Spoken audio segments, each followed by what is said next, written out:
رینڈ corporation of America کی جو highest level کا تھنک ٹینک ہے اور جس کی سفارشات پر وزارت خارجہ اور باقی وزارتیں عمل کرتے ہیں، ان کی رپورٹ میں مسلمانوں کو 4 حصوں میں تقسیم کیا گیا ہے۔ نمبر 1 وہ لوگ جو اسلام کو ایک نظام زندگی سمجھتے ہیں، پولیٹیکل سوشو اکنامک سسٹم بھی سمجھتے ہیں، ایک مذہب کے علاوہ۔ مذہب بھی ہے، عقائد بھی ہے، عبادات بھی ہے، رسومات بھی ہے، لیکن اس کے ساتھ ہی پولیٹیکل سوشو اکنامک سسٹم جو سمجھتے ہیں they are our enemy number 1. We have to crush them in whatever way it is possible. اس لیے کہ ہم اپنے مد مقابل کسی نظام کو کھڑا ہوا نہیں دیکھ سکتے۔ اور آپ سوچئے 40 برس جو کولڈ وار رہی وہ نظاموں کی جنگ تھی نا، اس میں مذہب کا تو کوئی سوال ہی نہیں تھا۔ ویسٹ میں بھی سب کے سب کیا تھے؟ عیسائی تھے، اور رشیا کے اندر کون تھے؟ USSR کی عظیم اکثریت کن پر مشتمل تھی؟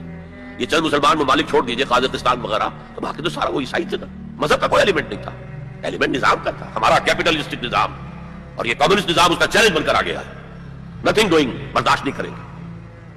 تو فنڈامنٹل اس کے بارے میں تو ان کی پہلے پالیسی ڈکلیئرڈ ہے، we have to crush them. Number 2 ہے ٹریڈیشنل لوگ، روایتی علماء، یہ اپنے مسجدوں میں، اپنے مدرسوں کے اندر قال اللہ قال الرسول پڑھنے میں ہیں، تو یہ فی نفس ہی تو خطرناک نہیں ہے، لیکن اگر یہ فنڈامنٹلسٹ کے ساتھ مل جائے تو بہت خطرناک ہے، اس لیے کہ ان کے پاس جو ہے لوگوں کے ساتھ رابطے کا مستقل ذریعہ موجود ہے۔ ہر جمعے کو جلسہ عام ہو رہا ہے، چھوٹا سا جلسہ کرنے کے لیے بھی آپ کو کتنے پاپڑ بیلنے پڑتے ہیں، اس کا اشتہار شائع کیجئے، اس کی ڈنڈوری کیجئے، اس کا اعلان کیجئے، وہ کتنے آئیں گے؟ 200-400 آ گئے تو بڑی بات ہے۔ یہاں وہ کچے دھاگے سے بندھے آ رہے ہیں، نہا دھو کر کپڑے بدل کر عطر لگا کر چلے آ رہے ہیں۔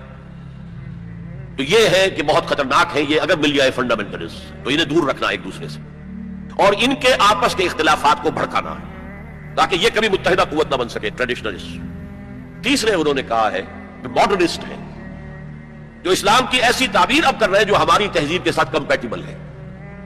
یہ جو ری انٹرپریٹیشن آف اسلام ہو رہی ہے to make it compatible with western civilization, وہ کہتے ہیں کہ یہ ہے اصل آدمی اور ان کی مدد کرنی چاہیے، انہیں سپورٹ کرنا چاہیے، ان کو امداد دینی چاہیے، اور ان کو میڈیا پر ان کی اپیئرنس کا اہتمام کرنا چاہیے، اس لیے کہ ان کے پاس کوئی اور ذریعہ تو ہے نہیں۔ مسجد میں کون گھسنے دے گا انہیں؟ وہاں کون ان کے پیچھے نماز پڑھے گا اور کون ان کا خطبہ سنے گا؟ جوتے لگ جائیں گے۔ لہذا ان کو جو ہے میڈیا پر لاؤ، اور اس پر عمل ہو رہا ہے۔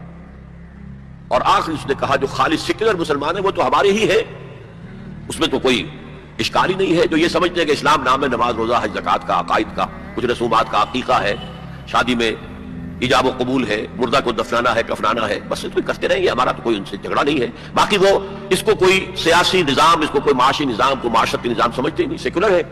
لہذا ان دونوں طبقات کو سپورٹ کرو، اور یہ جو 2 طبقات پہلے ہیں ان کے خلاف جدوجہد کرو۔ یہ ہے پالیسی ایڈوائز جو دی گئی ہے امریکہ کی حکومت۔